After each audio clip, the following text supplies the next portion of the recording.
দাফন করবি, আমারে মাটি দিবি, তাইলে তোরাও আমার সাথে আয়, পাতালের মাটি দেখবি। আয়।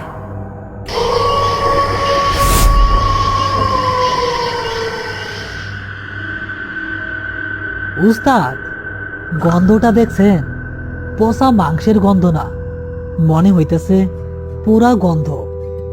আর আষ্টে একটা কেমন গন্ধ মিশা আছে, ভেলায় মরা। কিন্তু এইখানে কাক কে? সেলিম, চুপ থাক। এইটা সাধারণ মরা না, এইটা উৎসর্গ করা লাশ।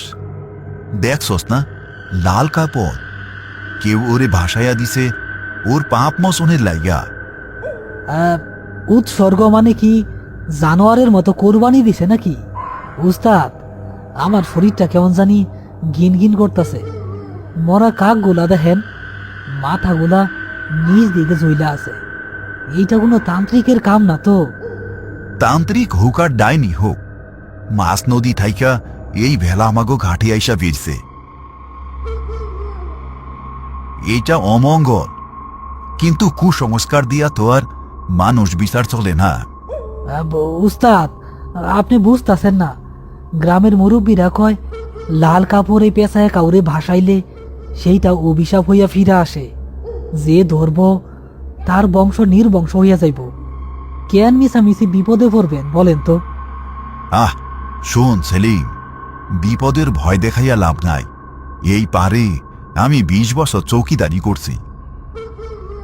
কত লাশ দেখলাম, কত হাড়গোড় দেখলাম, কিন্তু আত্মা বইলে কিছু নাই।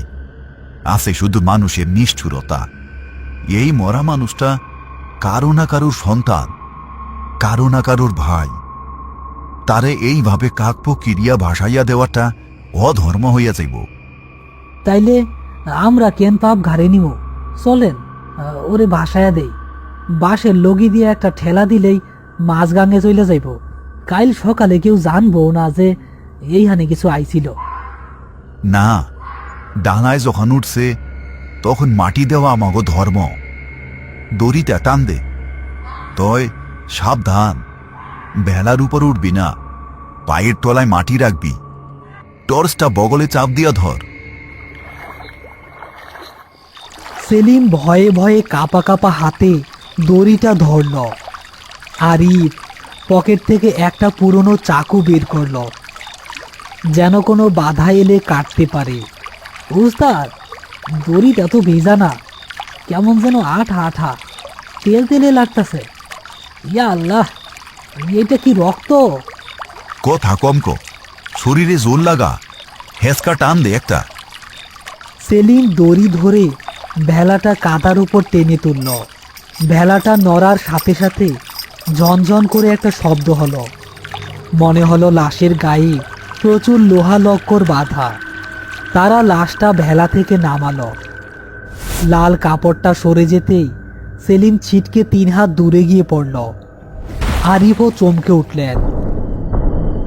উস্তাদ, লাশের গায়ে তো শিকল, আবার মুখে তালা মারা। ইয়া মাবুত, এইটা তো মানুষ না, এইটা তো মনে হয় কোনো জাদুকরের লাশ। দেখছস হাতের নখগুলা কত বড়, আর সারা শরীরে উল্কি আঁকা। লাশটার হাত পা লোহার ভারী শিকল দিয়ে বাঁধা। আর সবচেয়ে অদ্ভুত ব্যাপার হলো লাশের ঠোঁট দুটো তামার তার দিয়ে সেলাই করা, এবং তার উপর একটা বড় পুরনো আমলের তালা ঝোলানো। যেন এই লাশ যাতে কোনো কথা বলতে না পারে তার ব্যবস্থাই করা হয়েছে। উস্তাদ, এই তালা খোলার দরকার নাই, চলেন শিকল সহ মাটি দিয়া দেই। আমার গা ছমছম করতেছে। নদীতে কেমন ঝড় উঠতেছে দেখছেন? হ, নদী খেইপা গেছে। লাশটা নামানোর পর থাইকা পানি বাড়তাছে, আর বাতাসটা দেখ কেমন ভারী হয়ে গেছে। জলদি গর্ত কর, এই চরের বালু নরম, বেশিক্ষণ লাগবো না। তারা কোদাল দিয়ে বালু খুঁড়তে শুরু করলো। ২-৩ কোপ দেওয়ার পরেই গর্তের নিচ থেকে পানি উঠতে শুরু করলো। কিন্তু পানিটা ঘোলা নদীর পানি নয়, আলকাতরার মতো কালো পানি। উস্তাদ, বালুর নিচে কালো পানি, আর গর্তের ভিতর থেকে কেমন শাসা একটা শব্দ আইতাছে। আহ, আহ, থামিস না সেলিম, এইটা শয়তানি মায়া। ও চায় না ওরে কবর দেই, ও আবার নদীতে যাইতে চায়, কিন্তু নদীতে গেলে ও হাজার হাজার মানুষ মারব। ঘুরতে থাক। হঠাৎ লাশটার শরীর থেকে অদ্ভুত একটা শব্দ হতে লাগলো। সেলিম পেছনে তাকিয়ে দেখল লাশের গায়ে পেঁচানো শিকলগুলো নিজে নিজেই নড়ছে এবং বালুর ওপর সাপের মতো মোচড়াচ্ছে। উস্তাদ, শিকলটা তো নড়তাছে, শিকলটা মনে হইতাছে টাইট হইতাছে। লাশের দিকে তাকাবি না সেলিম, তুই গর্তে নজর দে। গর্ত খোঁড়া প্রায় শেষ। তারা লাশটা ধরে কবরে নামানোর প্রস্তুতি নিচ্ছে। আরিফ লাশের মাথার দিকটা আর সেলিম পায়ের দিকে ধরল। লাশটা অস্বাভাবিক রকমের ভারী, মনে হচ্ছে লাশের ভেতর সীসা দিয়ে ভরা। উস্তাদ, আর পারতাছি না, হাত ভাঙা গেল আমার। ঠিক তখনই লাশের মুখের তলাটা নড়ে উঠল। তলার ভেতর থেকে একটা অদ্ভুত শব্দ হলো, যেন কেউ চাবি দিয়ে তালাটা খোলার চেষ্টা করছে। সাবধান সেলিম, তালা খুলবি না, তালা খুললে সর্বনাশ হয়ে যাইব। জলদি ফালা। তারা ধপাস করে লাশটা কবরের গর্তে ফেলল।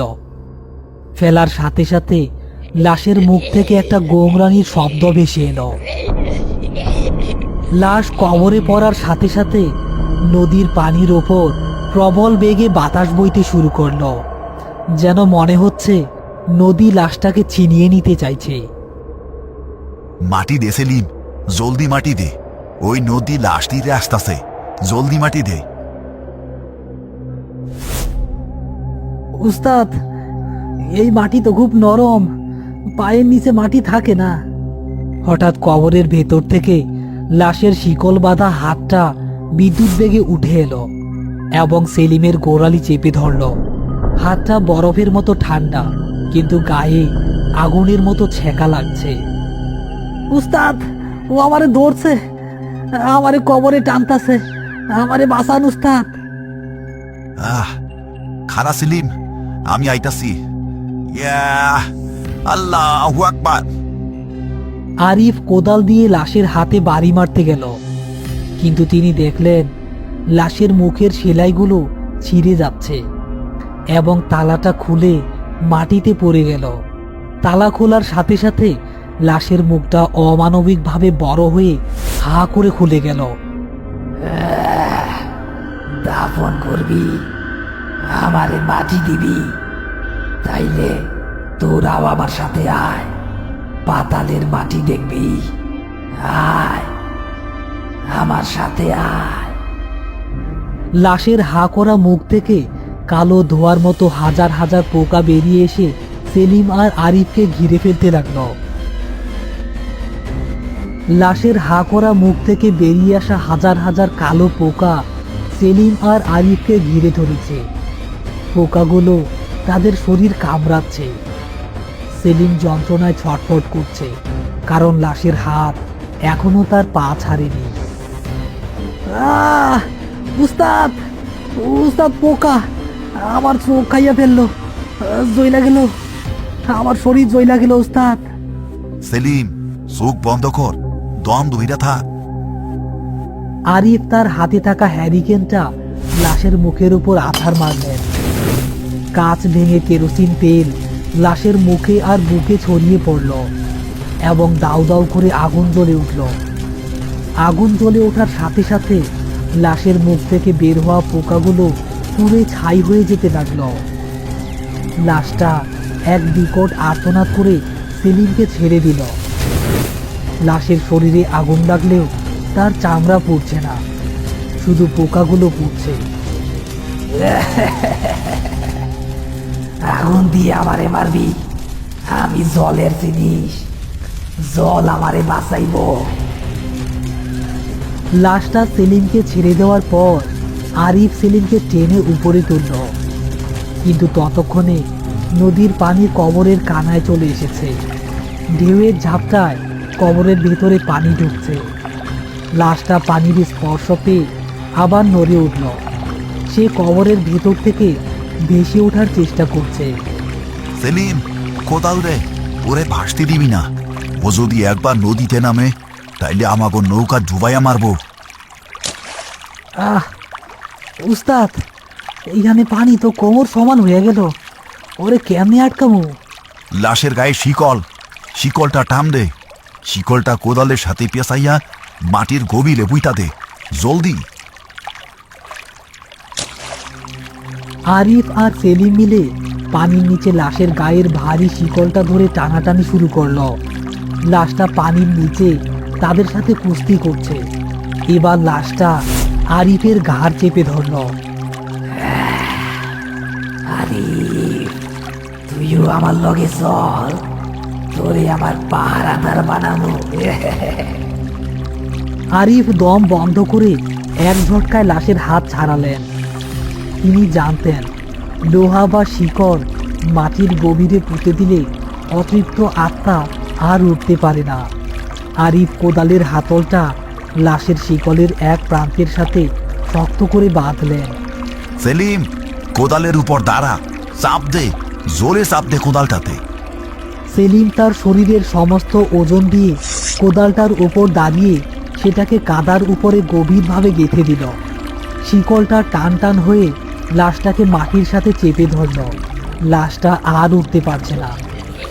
তারা দুজনে পানির নিচে হাত দিয়ে কাদা ঠেলে ঠেলে কবরের গর্ত ভরাট করতে লাগলো। পানির নিচ থেকে গল গল করে বুদবুদ উঠছে আর লাশের গোংরানি শোনা যাচ্ছে। আর বাতাস পাবি না, মাটির নিচে থাক, আল্লাহর নাম ল। প্রায় 10 মিনিট মরণপণ যুদ্ধের পর তারা লাশটাকে সম্পূর্ণ কাদার নিচে চাপা দিতে সক্ষম হলো। শিকল বাঁধা কোদালটা একটা খুঁটির মতো মাটির উপরে জেগে রইল। নদীর পানির উপরে চলতে থাকা ঝড় হঠাৎ করেই কমতে শুরু করলো, যেন লাশটা মাটির নিচে চাপা পড়ার পর নদীর রাগ কমতে শুরু করেছে। আরিফ আর সেলিম চরের ওপর শুয়ে আছে। তারা কাদা ও পানিতে মাখামাখি, তাদের শরীরে আর শক্তি নেই। উস্তাদ, আপদটা কি বিদায় হয়েছে?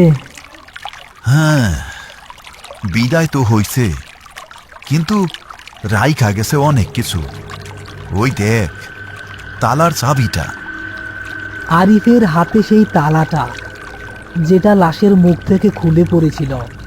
তালার গায়ে উর্দুতে কিছু একটা লেখা আছে। এইখানে কি লেখা উস্তাদ? এইখানে লেখা আছে, শয়তানের জবান বন্ধ থাকুক। সেলিম, আমরা ভুল করছি। এই তালা খোলাটা ঠিক হয় নাই। এই তালা দিয়া কোনো তান্ত্রিক ওরে বোবা কইরা রাখছিল। এখনো মাটির নিচ থাইকা আবার ডাকবো। তারা নৌকায় উঠে বসল। সেলিম তার পায়ের প্যান্ট গুটিয়ে দেখল, যেখানে লাশটা ধরেছিল সেখানে লোহার শিকলের মতো গোল গোল কালশিটে দাগ পড়ে গেছে। উস্তাদ, আমার যেইখানে লাশটা ধরছিল এইখানে তো গোল গোল দাগ হয়ে গেছে। দাগগুলো তো যায় না, কেমন যেন জ্বলতাছে। দাগটা থাকুক সেলিম, এই দাগ তোরে মনে পড়াইয়া দিব। পদ্মার চরে সব লাশে হাত দিতে নাই। নৌকা ছেড়ে দিল। আরিফ পেছনে তাকালেন। ভোরের আলোয় দেখা যাচ্ছে সেই কবরের জায়গাটায় যেখানে তারা কোদাল পুঁতে এসেছিল সেখানে এখন হাজার হাজার মরা কাকড়া আর সাপ মরে পড়ে আছে। আর কোদালের ডাঁটাটা বাতাসে নড়ছে, যেন মাটির নিচ থেকে কেউ ওটা ধরে ঝাঁকাচ্ছে। হ্যালো বন্ধুরা, এই ভিডিওটি যদি আপনার ভালো লেগে থাকে তাহলে অবশ্যই একটি লাইক দিন। আপনার মূল্যবান মতামত কমেন্ট করে জানাতে ভুলবেন না। আর এমন আরও ভয়ঙ্কর ও মজার ভূতের কার্টুন পেতে আমাদের চ্যানেলটি এখনই সাবস্ক্রাইব করুন। আমাদের গত ভিডিওতে যারা কমেন্ট করেছিলেন তাদের মধ্যে নির্বাচিত নামগুলো হলো জান্নাতুল, মাসুম আলী, আমিনুল ইসলাম, জীবন বিশ্বাস, সালাউদ্দিন, মুস্তাকিম, সাইমা, সাব্বির, সুমাইয়া, সাদিয়া, সুজিত কুমার, সাকিব, রিফাত, সুমন, প্রিয়া ইসলাম, মিতু খাতুন, তৌহিদুল, মাহিন, আলপনা, উম্মে সালমা সহ আরও অনেকেই। আপনি যদি চান আপনার নামও আমাদের ভিডিওতে দেখানো হোক, তাহলে দ্রুত কমেন্ট করুন এই ভিডিওর কমেন্ট সেকশনে।